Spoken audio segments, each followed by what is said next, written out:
নমস্কার সকল ছাত্রছাত্রীদের আমার ইউটিউব চ্যানেল বং হিস্ট্রি ইউটিউব চ্যানেলে সকলকে স্বাগত জানাই। যারা রবীন্দ্রভারতীতে পড়ছো ডিস্টেন্সে থার্ড সেমিস্টারে, তোমাদের জানো তোমাদের অ্যাসেসমেন্টের কোশ্চেন দিয়ে দিয়েছে। এখানে প্রথম কোশ্চেনটা আমি ব্রডলি আলোচনা করছি না, সেটা করা সম্ভব নয়, নাহলে ভিডিওটা অনেকটা বড় হয়ে যাবে। তো আমি কিছুটা মেন যে পয়েন্টগুলো সেগুলো আমি ডিসকাস করে দিচ্ছি। তোমরা যদি কেউ পড়তে চাও আমার সাথে যোগাযোগ করতে পারো।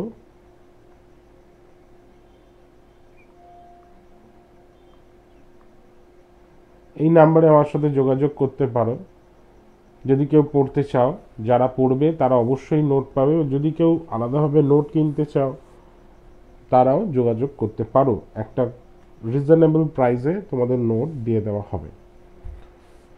তো তোমাদের যে প্রথম যে কোশ্চেনটা আছে ইউনিট ওয়ানে, যে কোশ্চেনটা আছে, যে কোশ্চেনগুলো দিয়েছে তার মধ্যে থেকে একটা কোশ্চেন হচ্ছে এটা, যে আমাদের কন্টেম্পোরারি হিস্ট্রি, ইন্ডিয়ান হিস্ট্রি, সেটা সম্পর্কে আলোকপাত করতে বলছে।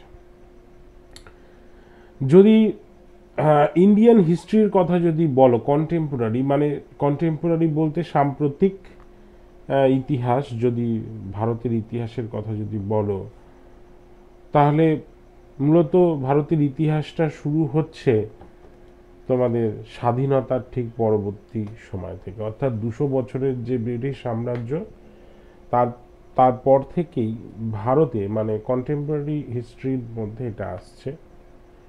15ই আগস্ট 1947-এ দেশ স্বাধীন হচ্ছে এবং তারপরে ভারতের নির্মাণ চলছে, এবং সেই সময় ভারতের হিস্ট্রি কিন্তু চলছে। তার আগে আমরা যে হিস্ট্রি পড়েছি সেটা প্রাচীন হিস্ট্রি আছে, মধ্যযুগের হিস্ট্রি রয়েছে, সেটা কিন্তু তখন কিন্তু ভারতের সেই রকমভাবে ভারতের যে ইউনিটি বা এটা সেই রকমভাবে ছিল না, বা সেই রকমভাবে ছিল না, সব আলাদা আলাদা রাজা ছিল, তারা রাজত্ব করত, এবং এটাকে একটা ইউনাইটেড করার যে যে যতটা রাজ্য জয় করছে সে ততটা একটা রাজ্য তৈরি করছে, একটা দেশ তৈরি করছে, ভারতের নির্মাণ করছে। তবে স্বাধীনতার পরবর্তী থেকে ভারতের যে নির্মাণ সেটা চলছে, এবং তখন থেকে ভারতের হিস্ট্রির, কন্টেম্পোরারি হিস্ট্রির যে বিষয়টা সেটা কিন্তু শুরু হচ্ছে। এই নিয়ে অনেক বিতর্ক আছে, তর্ক বিতর্ক রয়েছে, আমরা সেদিকে যাচ্ছি না। তাহলে 15ই আগস্ট 1947-এ দেশ স্বাধীন হচ্ছে, এবং এরপর থেকেই ভারতের নির্মাণ শুরু হচ্ছে। অন্যান্য যে আঞ্চলিক যে রাজ্যগুলো ছিল, যেগুলো প্রিন্সলি স্টেট ছিল, রাজারা যেখানে শাসন করত, সেই রাজ্যগুলো একের পর এক ভারতের সঙ্গে যুক্ত হচ্ছে, কোথাও সমস্যা দেখা দিচ্ছে যুক্ত হওয়া নিয়ে। তো সেই নিয়ে গন্ডগোল এবং সমস্যার সৃষ্টি হয়। পরবর্তীকালে সেগুলোর বিষয়ে ভারত সরকার সেটাকে নিয়ে আলোচনা করে, এবং কিভাবে সেটাকে সংগঠিত করা যাবে, একটা যুক্তরাষ্ট্রীয় কাঠামো তৈরি করা হবে, সেই নিয়ে একটা জটিলতা দেখা দেয় এবং তার সমস্যার সমাধান করে। 1947 থেকে যদি 1976-এর যে আমরা এটা যদি পড়ি, সরি 67, 1947 থেকে 67, এই যুগটাকে বলা হতো কংগ্রেসের যুগ। সেই সময় তো একটাই দল সব থেকে গুরুত্বপূর্ণ ভূমিকায় ছিল, সেটা হচ্ছে কংগ্রেস দল, এবং এই কংগ্রেস দল সেই সময় মুখ্য চালিকা শক্তি ছিল, মানে ভারতের নির্মাণের ক্ষেত্রে কংগ্রেসের একটা গুরুত্বপূর্ণ অবদান আছে, এবং অন্যান্য রাজনৈতিক দলও ছিল সেই সময়, কিন্তু সেগুলো কংগ্রেসের সাথে যুক্তভাবেই ছিল তারা। তো সেই সময় এই নির্মাণ শুরু হচ্ছে, এবং ভারতের মুখ্য দল হিসেবে কংগ্রেস দল বিশেষ ভূমিকা পালন করছে। তাই ভারতের রাজনীতিতে সাধারণত এই সময়কেই বলা হচ্ছে দা কংগ্রেস সিস্টেম নামে পরিচিত। এই সময়টাকে, এই পিরিয়ডটাকে বলা হয়। এই সময় কেন্দ্র এবং নতুন নতুন রাজ্য গড়ে উঠছে, কম বেশি সরকারের প্রাধান্য লক্ষ্য করা যাচ্ছে। তবে এই সময় একটা বিষয় লক্ষ্য করা গেছে যে রাজ্য নেতৃত্ব দলগত নির্ধারণের ক্ষেত্রে স্বতন্ত্রতা একটা বজায় থাকত। এই সময় একটি বিশেষ এই বিষয়ে আমরা লক্ষ্য করি যে রাষ্ট্র এই সময় জনদরদি হিসেবেই কাজ নিজেকে তুলে ধরেছিল এবং বিভিন্ন আর্থিক পরিকল্পনা উন্নয়নের ভূমিকাও পালন করে। প্রধানমন্ত্রী নেহেরুর আমলে সোভিয়েত ইউনিয়নের আদলেই শিক্ষা, স্বাস্থ্য, পরিবহন, উন্নয়ন এইসব পরিকল্পনাগুলি রূপায়ণ করতে শুরু করে এবং দারিদ্রতা দূরীকরণ, শিল্পায়নের প্রভৃতি এগুলো নিয়ে একটা গুরুত্ব দেয় এইসব বিষয়গুলোর ওপরে। 60-এর পর রাজনীতিতে আমরা একটু অন্যরকম দেখতে পাই। যে নীতিগুলো নেওয়া হয়েছিল তার নেতিবাচক বা ত্রুটি থাকার জন্য কিছু নেতিবাচক বিষয় আমরা দেখতে পাই। যেমন ব্যাপক খাদ্যের অভাব ছিল, চীনের সাথে যুদ্ধ, পাকিস্তানের সাথে যুদ্ধ, তার ফলে অর্থনৈতিক মন্দা, বৈদেশিক মুদ্রার অপচয় হতে থাকে, ফলে ভারতের অর্থনৈতিক অবস্থার অবনতি ঘটে।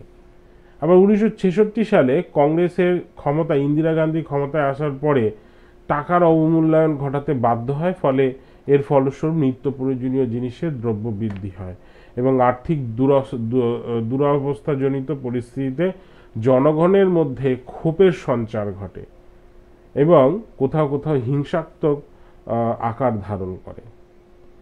1976 সালে নির্বাচনে কংগ্রেসের ভোটে এক ঘাটতি লক্ষ্য করা যায় এবং 9টি রাজ্যে কংগ্রেস সরকার গঠিত হয় এবং ভারতের যুক্তরাষ্ট্র শাসনের এই সময় থেকে নতুন পরিবর্তন দেখা দেয়।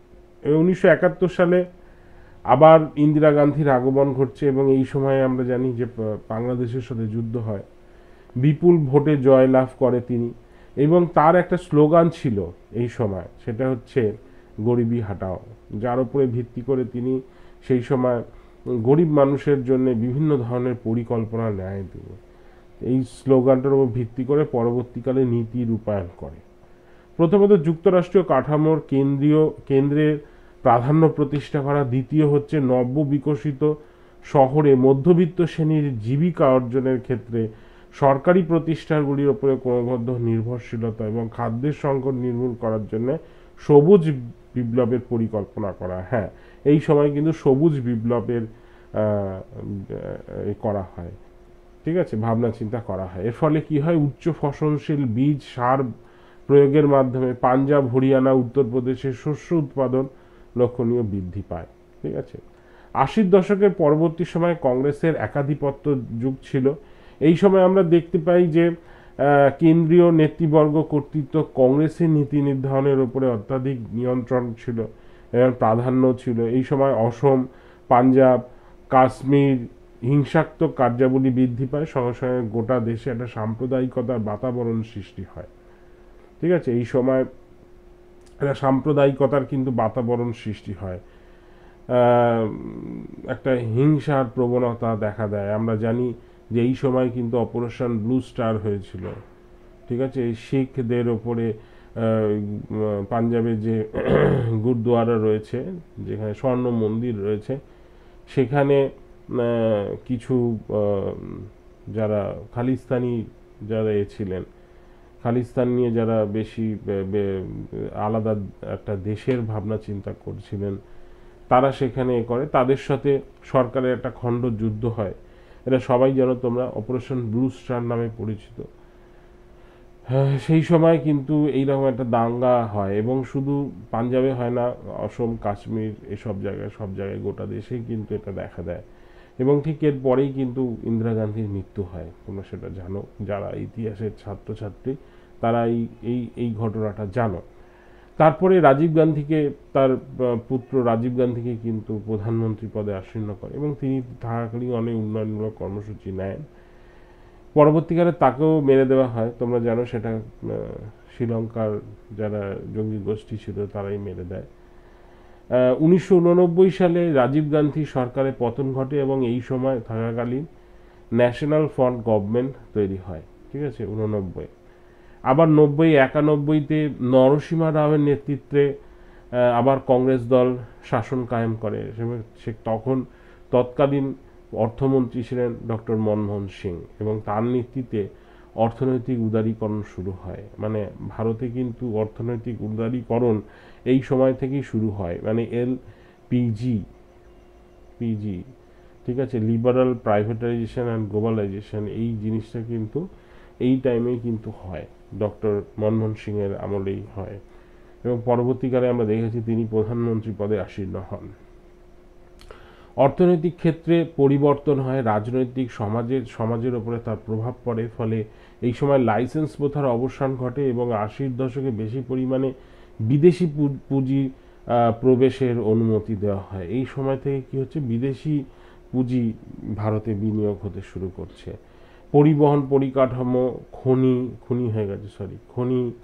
ব্যাংক, বিমা, এইসব ক্ষেত্রে, ব্যাংকিং, বিমা, এসব ক্ষেত্রে কি হচ্ছে, নতুন নতুন দিশা দেখাচ্ছে, নতুন দিশা আমরা দেখতে পাচ্ছি। এখানে দেখানো হচ্ছে যে এর ফলে যে ফলে একটা খানিকটা ব্যাংকিং সেক্টরের বা বিমা সেক্টরের নতুন রূপ আমরা দেখতে পাচ্ছি। এর ফলে কি হচ্ছে, পুঁজিগত বর্গের চরিত্রের পরিবর্তন ঘটছে, উন্নয়ন ঘটে, আর এই পরিবর্তনে ভারতের তথ্য প্রযুক্তির উদ্ভব দেখা দেয়। এই সময় ক্ষুদ্র উৎপাদন, কুটির শিল্প অবনবী উন্নতি দেখা যায়, এবং সে দেশের মধ্যে জিডিপি বেড়ে যায় প্রায় 8 থেকে 9%। তো এইটা হচ্ছে মেন হিস্ট্রি সাম্প্রতিক কালে। এবং বর্তমানে যদি আমরা দেখি যে মোদি গভর্নমেন্ট, কংগ্রেস আমলের পরে মোদি সরকারের একটা অভাবনীয় রূপ আমরা দেখতে পাচ্ছি ভারতীয় রাজনীতিতে। 2014-এর পর থেকে একটা পরিবর্তন এসছে রাজনীতিতে, এবং ভারত এখন সামরিক দিক থেকেও এবং রাজনৈতিক, সামাজিক সব দিক থেকে নিজেকে আরো শক্তিশালী করার চেষ্টা করছে। এটাই হচ্ছে ভারতের হিস্ট্রি, মানে বর্তমান সাম্প্রতিক হিস্ট্রি। তো এটা কেউ দেখে লিখবে না, কারণ এখানে আমি জাস্ট বুলেটিং পয়েন্ট করে লিখেছি আলোচনার সূত্রে। যদি তোমাদের কারোর লাগে অবশ্যই আমার এই নাম্বারে ফোন করতে পারো, এবং যদি কেউ পড়তে চাও অবশ্যই যোগাযোগ করতে পারো। সপ্তাহে 2 দিন ক্লাস হয়, অনলাইন মোডে হয়, অফলাইন মোডে এই মুহূর্তে হচ্ছে না ক্লাস। অফলাইন মোডও চালু ছিল, বাট তাদের সুবিধা হচ্ছে অনলাইনে, তাই তারা অনলাইনেই ক্লাস করছে। তো তোমরা যদি কেউ করতে চাও অনলাইন ক্লাস, তাহলে অবশ্যই নাম্বারে যোগাযোগ করো। তোমরা ভালো নোট পেয়ে যাবে, প্লাস তোমরা ভালো গাইডও পেয়ে যাবে। তো এইখানেই আমি শেষ করলাম। সবাই ভালো থেকো, ভালো করে পড়াশোনা করো।